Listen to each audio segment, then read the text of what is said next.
start with the sort of murky quarterback situation. Jake, would you agree that it's sort of murky? I don't know how you couldn't say it's murky. So that's a good description. Sure. Sims was unable to practice Sunday because of the ankle injury that he suffered with 9:21 remaining in the game Saturday. It's not murky in that Rhule did say, I'm looking for the quote, Jeff's our starting quarterback, Rhule said. If this injury hadn't happened, he'd still be out there. Now, that being said, Matt Rhule said, we can't keep turning the ball over. So, but he said the words. I can play it. I have it now. Do you want that? If he's, I'll just say it and he can repeat it. If he were 100% healthy, he'd be out there with the ones. So there you go. But he's not. So go ahead. Here's Matt Rhule. That quote from Matt Rhule's mouth from yesterday. I'm going to see him practice first. You know what I'm saying? Like, Jeff's our starting quarterback. So if this hadn't happened, he'd still be out there. That being said, we can't keep turning the ball over. Okay, so there's that fine line of, and not every, when you're the quarterback, not everything's your fault. They snap the ball and it hits a guy in motion. Sometimes that's the quarterback's fault. Sometimes it's someone else's fault. So this is a top down starting with me. Hey, we have to be better. We can't be -8. And that's just, that goes without saying, right? It's just that can't be in our building, not out there in the world. That can't be the only narrative, in our building. In our building, it can't be, we'll just turn the ball over. It's 13-7 with 6 minutes left to go in the third quarter, and we lose 36-14. Like, that's not acceptable either. So we're asking everyone just to get a little bit better, but all that being said, Jeff's our quarterback, but Jeff also has to protect the football. When the ball's in the ground, things are going to happen, especially on the road. We have to dive on the ball and just hold the ball there. So I'm obviously not getting that point across. I'm going to get it across to everybody as we move forward. But I don't know what he looks like, so I just don't want to comment too much. If he was 100% healthy, I'd have him out there with the ones. Chubba tweaked a groin 1.5 weeks ago. Go ahead. Yeah, I just saw him this morning at breakfast. I sat down, talked to him. I said, "Are you ready? You ready to go? Ready to go?" He said, "Yeah." And so he had kind of like a little tweak of his groin about a week and a half ago. Good enough that he could play, but he hasn't been full speed, if that makes sense. So it could be like the emergency third. And I think that was in reference to the question of who would be the two. Chubba's been doing this to me, so I think he can bring a lot to the game. But that's why he would have been the third guy going in. He went in just because Heinrich lost his helmet. Heinrich's been taking all the 2 reps with Chubba kind of being a little bit limited. He told me today he feels good. So, we'll see how the week goes. Matt Rhule on Chubba Purdy. Who will be the starting quarterback Saturday? We'll see. You just got to monitor Sims's his ankle. Now Rhule indicated, I don't know if you have that sound, that after the game he indicated it might be a high ankle. He kind of backed off on that. You asked him the question. Here's his response. Oh, hold it. Sip asked this? I don't have the audio of Sip asking it. It was Sip's question off the bat. I wanted to hear your voice. You hear it right now. I want to be off part the of bat. it. It was Sip's you want question. me to sing some Bob Seger for you? Yes. Get out of Denver, please. Here's Matt Rhule. On the field, but it doesn't appear to be one of those 4 to 5 week true high ankles. It doesn't appear to be that. So he moved around last night. He was kind of we have that training area for the guys that aren't practicing, and he was moving around in there. So with quarterbacks, I never know with the ankle what that's going to mean. So I'd have to see him before I know much more about that. He says it's not 4 to 5 weeks, but is it 1 to 2 weeks? Is he going to play Saturday? I mean, well, they can't. I think you just got to see how it goes, how he progresses. I mean, every day is going to be big. Today will be big. Tomorrow will be big, and they'll have to make a determination. When do you have to make the determination, Bill? When do you have to make it? Pretty early. Yeah, pretty early by the position, just because the number of reps are with the ones and with the twos. I'd imagine I'll have a pretty good feel. Today would be a Tuesday. You're still okay today. Okay. I'd imagine by Wednesday you have to have a pretty good idea that this is where we're at, and this is where the reps are going to go to be prepared to play in the game. If there is someone that is that has played forever and has started forever in the same system forever, and then it's like, hey, listen, just get by Thursday, he's pretty good. He can go on Thursday and get some reps on Friday. Then you're good to go with that. It's probably a little bit tougher when it's an entire new staff and new system for how long it takes to kind of get flowing a little bit. So murky. So this obviously the sooner the better, in all those situations. But I would say the good thing for Nebraska would be, from listening to the comments that were just made by Coach Rhule, was that he has a plan. His plan is that Jeff Sims is the quarterback, and that's what we're going to do. So so that's what they see the best. They've evaluated, they've seen it. That's what we're doing. He's already addressed. Obviously, you can't turn it over, but he's their quarterback. That does help, not having a lot of, oh, what's going on? What are you hearing? What do you think? It's like, no, the quarterback, that's our quarterback. That's our guy. That's our guy. When he's healthy, when he comes back healthy, he didn't really say those words, but I imagine if he doesn't play in this game, then when he does return, he's going back to 1A. Yes, I would imagine. But but he did say 1A needs to stop turning the ball over. So he's on notice, but he would be on notice. I don't even know if the coach would have to say anything. I mean, Jeff Sims is pretty smart enough. It's pretty clear. Yeah, he's smart enough to ascertain that he's turned the ball over too much. I would hope. Anyway, I'd hope he'd be aware of that. Anywho, do you have the audio of Rhule saying this is not a quick fix? Yeah, I think I got that right here. Here's nice. Matt Rhule. It's a long quote, but let it roll. Here's sit back, relax, and here's Matt Rhule talking about it's not a quick fix. Yeah, I mean, again, like this is kind of what you get when you hire me. You know what I'm saying? Like, this is what you kind of get. Like, it's not going to be a quick fix. It's not going to be overnight. It's going to be, we believe, built to last. It's going to be built on rock. And so we take advantage of these. We take advantage of these painful moments. We sit there and want to say to our goal right now is to say to ourselves as a coaching staff, in 3 years, we did our best coaching these weeks.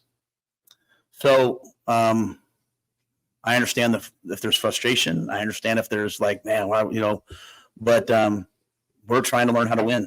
You know what I'm saying? Trying to learn how to win. And that's everything. So obviously, can you turn the ball over 4 times to win? No, I get that, right? But like, why are we turning the ball over? Like, why? Like, I take accountability to the guys. I did a poor job last week of preparing for the crowd noise. I didn't do a good enough job. And that's not an excuse. That's me. Honestly, I hate when coaches get up here and say it's on me. I honestly did not do a good enough job. Like, because why? Because we were going on silent and we fumbled the ball twice, right? But why aren't we just diving on the ball? Because the guys want to win so badly. So we want to win so badly, but we're just not doing the little things it takes to win. But at the same time, it's 13-7 with 6 minutes left. I'm going to keep saying that. Like, that can't happen. You know what I'm saying? Like, that can't happen that it becomes 36. And so we're just trying to attack it all throughout the program, that everybody sees it. We can't punt the ball 25 yards. We can't, like, all these little things come together. But if program-wide, if everybody takes accountability, blocks out the noise, and everyone tries to handle these little things, when it all does come together, because I think we're playing pretty good defense at times, and we're running the ball okay. If it all comes together, I think it'll be pretty hard to deal with, right? Because we'll be running the ball for about 250 a game. We'll be protecting the football, good on special teams, good on defense. So that's the plan. It's just not all together yet. So we're going to face an excellent team that came here in 2017 and won. Northern Illinois is a winning culture. Programs are either winning or losing programs, in my opinion.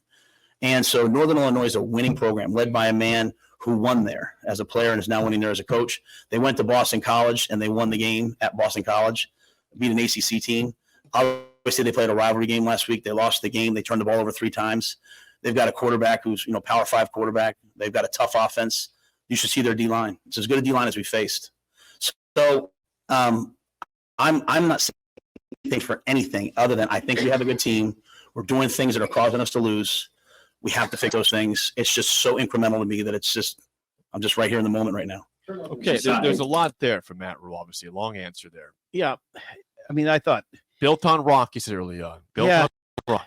And he also said, they're trying to teach him how to win. And one of the things he said that wasn't included in that long answer was this: our guys want to win so badly that they're afraid to lose. There's a lot of psychology in that. And I used to sort of dismiss that sort of thing, but I don't anymore. I did. I just thought, why do we make this stuff so complicated? You just want to go win. But I guess psychology enters into it because there's about 5 team psychologists in major programs. There's a lot going on there. Not just for that, but our guys want to win so badly that they're afraid to lose. Have you seen teams like that, Bill? Have you been a part of something like that where you've witnessed that from the sideline?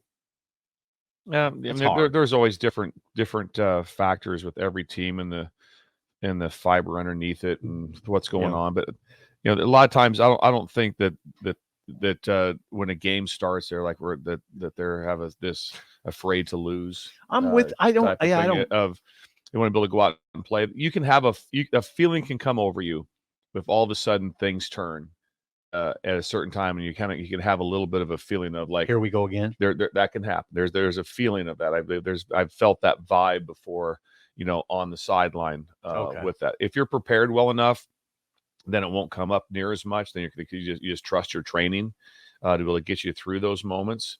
But there has been, for a core group of players playing on the field, they've had some tough situations. And like I said, in this game it was a little bit different because it didn't turn late, and it wasn't like victory was snatched away from them, even though the score was 13-6.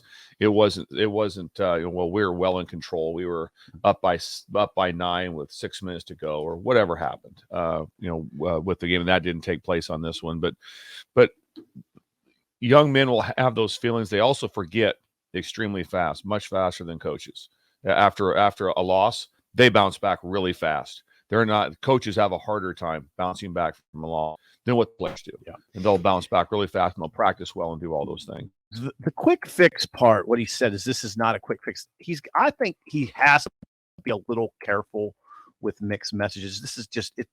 I don't know, Jake, what you think about it. He has also said that when, he has said 2 or 3 times in the last month the phrase "when we get to a bowl game." Yep. And then there was that when Reimer talked to the media a couple weeks ago, Luke Reimer, he said he immediately talked to Rhule and told him, look, there's a lot of veteran players on this team that aren't interested in a slow build. We want to win now. So, I heard a little bit of a mixed message yesterday. This is not a quick fix. I think you can have it both ways. I think you can build a foundation and still win. I mean, Nebraska has guys that are veteran. They're a veteran offense. They're a veteran defense. It's not a veteran roster. But the starting lineup is veteran. What have we seen ourselves? I mean, we've said that if Nebraska just doesn't turn the ball over, they could be 2-0, 1-1 at the worst. They should be Minnesota, right? They're up 7 in Minnesota. So 100. I mean, they're not going to go 8-4, 9-3. We didn't expect that kind of quick fix. But Rhule did say. You said Rhule said, when we make a bowl game this year, basically, he's said expecting it a couple times. that. Yes, he's speaking that into existence. Now you could say, Bill or Jake, well, what's he supposed to say about the bowl? He doesn't have to say anything. Nobody forces him to say that. He could just avoid the topic. He's trying to build a belief, though, right? Right. But if he didn't feel it, he doesn't have to say it. Right. If he doesn't really feel they're a legitimate bowl team, you don't have to talk about it. Nobody says you have to talk about it. Right. Yeah. One thing you have to talk about is either if someone asks you a direct question. Yep. Yeah. And are you going to a bowl game? And he could say, we'll see. Yeah. We're going to try. He doesn't have to say when we do. Yeah. He can say, that's what we're trying to do. Yeah. But that's not what he has said. He has said when we get there. If they get to one of the things he said in the audio there, if he gets to the point, because he mentioned there that they're going to be at the point, and I'm assuming this year, of rushing for 250 a game. So that was brought up. Okay. So boy. So if they're rushing, that struck a chord with Sip too. If they're rushing for strike a bad chord. I'm just saying if they get to that things are going to go really well for you. Well, if you're rushing for 250 a game, things are going to go really, really well. Here's the deal with that. Nebraska's rushed for 250 yards. They've averaged 250 yards rushing once in the last 20 years. Yeah. And that was with 2 NFL running backs. That was with Amir Abdul and Rex Burkhead and three offensive linemen that played 5+ years in the NFL. It's pretty good. Good squad. It's pretty good talent there. Amir, Rex, Taylor Martinez, Searles, Qualley, Spencer Long. All played 5+ years in the NFL. Dudes. I don't know, Burkhead. And I'm talking about the offensive linemen playing 5+ years in the NFL. Rex and Amir, same thing. Right? Yeah, they're still around. So it's a little different. And then you had a running quarterback that was, He ran for 1,000 yards. Yeah. That's really good. That's pretty That's helpful. really good. He ran Really for- hard to catch. I remember Two watching very him. good running backs. I watched the film. Really hard to catch. Yeah, Adrian, or There's excuse me, it's very fast. Taylor Martinez ran for 1,019 yards. He's in the Only Hall of Fame. He is a Hall of He's Fame. in That's the right. Hall of He's in the Fame. Husker That's right. Hall of Fame That's right. as of this Good few point. months Yeah. ago. Good Oh, call, Bill. only 3 teams in the FBS ran for 250 yards last year, and 2 were service academies. That's what I said when he said 250. I'm like, whoa. That's rare, Caused some research for Sip to say who's done 250. that's rarefied air. Yeah. I mean, I don't know if it's realistic for them to rush for 2. If they run for 250 this year, that's a major turnaround. They're averaging 200 right now. You think I tack on 50? I mean, where's it coming from? in Big Ten play also. I mean, Amir's not walking through that door. Yeah, you're talking about mostly that's in the conference play, 250 a game. Right. That's good luck. Good luck. Yeah, I don't see that. I like the ambition, but I think you got to be realistic about what you're trying to do.